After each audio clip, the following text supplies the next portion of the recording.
Some people mourn Technoblade more than most celebrities, and even more than some of their own loved ones, which sounds completely ridiculous because he's a Minecraft YouTuber who never even met most of his audience, but people are still making videos about him in the big 2026, his community is still alive and well, and it's undeniable that his death impacted hundreds of millions of people. Something about this guy affected people in a way that very few others on this planet ever have, and understanding how that has happened actually answers more about us than it does about him.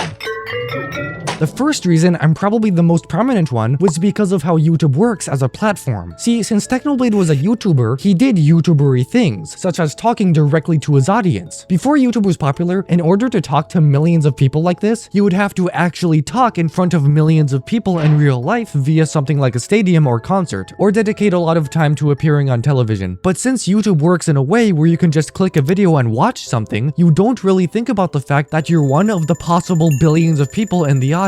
Even though the numbers show that many, your real-life position was just watching a guy talk on a device, probably by yourself. This gives off the same vibes as someone talking directly face-to-face with you, and it's why Technoblade and social media people in general make you feel like you're there with them. Even with some loved ones and family members, spending time together can be surprisingly difficult because of external factors, and those delays can sometimes last years. But putting on a YouTube video is extremely casual, which means that every time you click on Techno, he's suddenly talking directly to you. This can psychologically make him more familiar than actual family members, which is kinda sad, but it's actually what happens. And unlike most influencers who aren't dead yet, Techno's death makes you more grateful of his old videos, because there will never be any new ones ever again. But don't confuse this with a parasocial relationship, because it's incredibly rare that someone in Techno's audience would actually believe that they know the guy. Most people get the good feeling that they're being directly talked to, not that they're personally connected to him. Another reason is because he was kind of just an average guy. He didn't have billions of dollars, he didn't own a mega mansion, he wasn't a mainstream actor, he was just a young guy playing Minecraft in his house and talking to his friends, who are also average people. And that exact same setup is probably true for you as well. There is a high chance that you're also a young person playing Minecraft with your friends, which mirrors Technoblade exactly. The only thing that made him unaverage was his online fame, but even that was held back, because online fame is different from regular fame. He wasn't famous in the same way as people like Cristiano Ronaldo, Jack Black, Barack Obama, or pretty much any other public figure. It was incredibly uncommon for him to get recognized in real life due to the fact that he wasn't popular because of what he did in real life, he was popular because of what he did in Minecraft on YouTube. Now all that already makes people mourn his death and celebrate his life more than most celebrities, but that would crumble apart pretty fast if it wasn't for his dad, or his father, or whatever you want to call him. Mr. Technodad created a YouTube channel a few months after his son died, and to this day, he keeps both his channel alive and even his son's channel alive. In fact, just last month, he collaborated all 3 of the Technoblade channels with I'm a Squid Kid, who was one of Techno's friends, and live streamed a celebration of his birthday on the first day of June. Oh yeah, and you may have noticed that I mentioned all 3 of Techno's channels, because other than Technoblade and Mr. Technodad, there's the additional Team Technoblade. Created last year but didn't upload until a few months ago, Team Technoblade is a channel made by Mr. Technodad to upload content that otherwise wouldn't fit on either original channel. You see, some people disliked that he was uploading on the Technoblade channel because they wanted it to be untouched, like a time capsule for his digital life. But it wouldn't make sense to put all this stuff on his dad's channel because that's for Technodad, not Technoblade. So they came to a middle ground. A new channel would be created, named Team Technoblade. This would keep the original Technoblade completely untouched as a memorial, while uploading content that wouldn't fit on other channels, such as community-focused videos, unreleased footage, fan art, and events. Speaking of community, one more reason for why Techno still makes an impact today is because of his basically never-ending community enthusiasm. As a small example, if you go to r/Technoblade, which is the subreddit for remembering him, you would probably expect to see pretty old posts at the top. Like, since over 4 years have already passed, his community has probably dwindled down a bit. But if you actually visit the site, most of the top posts are from the past day, less than 24 hours ago. It actually takes me quite a few scrolls to even get to something as old as yesterday. So yes, Technoblade's community is still very active and well. However, Reddit isn't the only example, because there are still videos being made about this guy today, the video you're currently watching included, along with Discord servers for him, and even the Hypixel Minecraft server, and possibly even Hytale. These are 3 main reasons for why Technoblade impacted you, and why he's still being remembered to this very day. If you got an ad before this video began, that means that you have contributed to cancer research, because 75% of this video's earnings are being donated to St. St. Jude Research Hospital, which is a widely respected cancer charity. To clarify, exactly 1 month after this video is posted, the monetization will be turned off and the money will be donated. To clear some things up, this is not me trying to milk Technoblade's death. This is simply my annual video about him that I've been posting every year since 2024 to honor the legend. That's why this video isn't 8 minutes long and why I only post it once a year. Anyway, thanks for watching this UIT Minecraft video. You have a choice between spending eternity with Christ or not, and until next time, undefeatable army.